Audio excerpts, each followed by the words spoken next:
Hello and welcome back. Today I'm going to be talking about the newest update with the powered exosuits and give you an explanation as to how they work and how best to utilize them. Now, the thing is one of the things I definitely really like about where this particular game is currently is that we have these high pressure gas vents, and you can store gas, in a large area up to 15. How much is it again? Let's see, where's carbon dioxide is at 30 kilograms. You can store it at 30 kilograms whenever, 2.5 kilograms is, about where it sits out here. But that's, too much. I think it's like 1,000 kilograms, or not, 1,000 grams to, for a regular vent, and then up to, yeah, like 30 kilograms, 45 kilograms, at the very high end.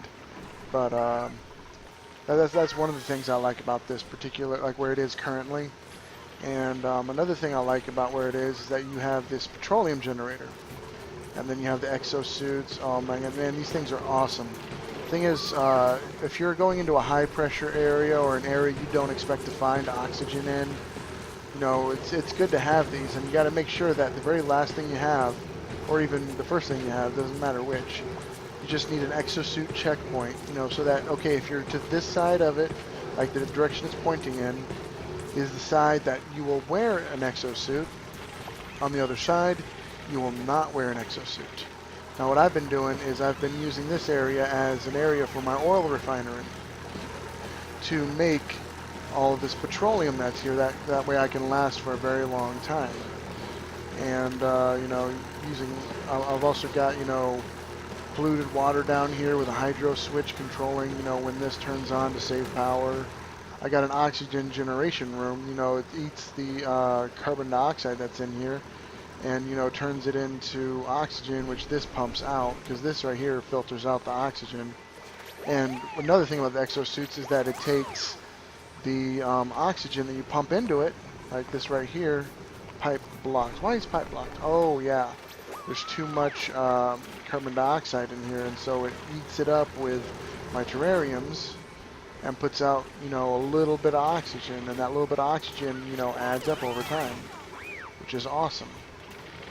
And, just keeps pumping and pumping, fills up the exosuits, and then, eventually get everything we need. Like even here, this is another one right here. It has a high pressure gas vent here, and every time that this thing gets opened a little bit, it lets in a little bit of chlorine until and it pumps it out until it's all gone. Just make sure that it's taken care of. And then over here, it just slowly charges up the suit. Like takes both electricity and oxygen to charge them up now. And over here I got, the compost for the item, and they have all kinds of new stuff. One of the new things, I'm going to switch over to debug mode. I had to do debug mode in order to experiment with everything, is that they have these crude oil, biomes now, to where they're being supplied by an oil reservoir, and, that makes it definitely to where you can do more. One thing, though, is that eventually, even with using all of this, you end up with too much pressure in your area. Too much air pressure, too much liquid. What happens is this right here puts out, these two here both, like the petroleum generator. What you do is you get the oil refinery. You put crude oil through the oil refinery, and what it will do is it will make petroleum and put it out in a pipe, and then the natural gas will go into the air around it, and that will be in the air around it. And then what ends up happening is that the area ends up getting lots of extra pressure because of that. What I have here is a gas pump that does two things: filters out both carbon dioxide and natural gas. Natural gas goes to the natural gas generator. That way that gets taken care of, and then the excess, polluted oxygen, or not polluted oxygen, but excess carbon dioxide gets sent up here to this room that eats the carbon dioxide. And over time, it, fills it up. And let's go and fill the carbon dioxide with regular, levels of carbon dioxide, so you can see how well everything runs whenever, it's going full on. And it definitely, is a big difference in pressure. And it's best to have a high pressure room like this. And let's say something happens where, I need to get around this particular thing.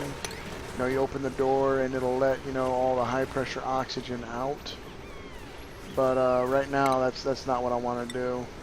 So I just keep it as a storage area, and I have this manual airlock here just in case I need to use it. Now, with this particular thing, like, once again, the problem ends up being too much of a resource. Like, too much oxygen ends up backing up the oxygen room, which backs up the carbon dioxide, which backs up all the generators. Now, if you were able to get, like lots of extra room somewhere, like for example, go over here to the polluted oxygen area and, start pumping gas into there, you'd be able to survive a little bit longer. But the problem is, you'd only be able to survive for so long, because eventually it will, do that again. It will just fill up with carbon dioxide or natural gas or chlorine or whatever. No matter what you do, it's going to do that. I mean, even if you turn the water into hydrogen and oxygen, eventually you're going to reach max pressure. And we need to have a way to get rid of things. Like one of the things that you can see in debug mode is the void. If you paint a spot with a void, what ends up happening is it creates like a black hole kind of thing that just eats everything around it. Like, as you can see, it's just dropping the pressure there. And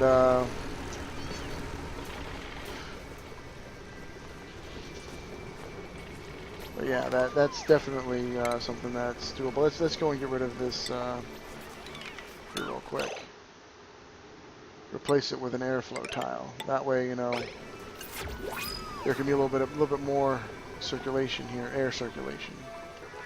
Now, once again, massage tables take up a lot of power, and if you set no matter how high you set the massage table priorities, make sure you don't set it too high, because if you set it up too high, if you set the minimum too low, they will be somewhere else, working on something, and then suddenly they'll have to come back and, get de-stressed. So don't ever have it to where the minimum stress is below 10. Like, you can have it to where the break ends at 0, but with the max, one being at 10 at the very lowest, that way, you can catch, like, stress before it gets too bad. Now, as far as, let's see, the vacilators, I don't think they've had any new traits added, but this right here is currently my base and what I'm doing with my base right now. Later on, I might, upgrade some things, but now to talk about the bugs. One of the obvious bugs here is that the helmet is dropping every time they work on, the oil refinery. And it's not game breaking or anything, it's just, like a visual bug, but there is one game breaking bug, and that is the animal trap. I don't know if it ever was before, but now the animal trap causes a crash. Or, well, if you click on it and click on deconstruct, oh, well, I guess it was just a one-time thing. I had queued it up and it immediately had gotten messed up. I went to deconstruct it and it crashed the whole thing. But I guess now it's working properly. I don't know. Anyway, yeah, that's just a visual bug there, and then let's go and scroll down a bit.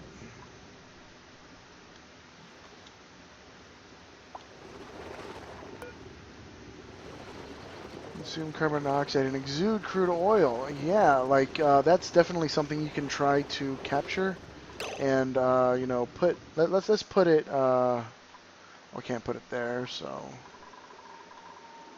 You know what? I'll save that for next time.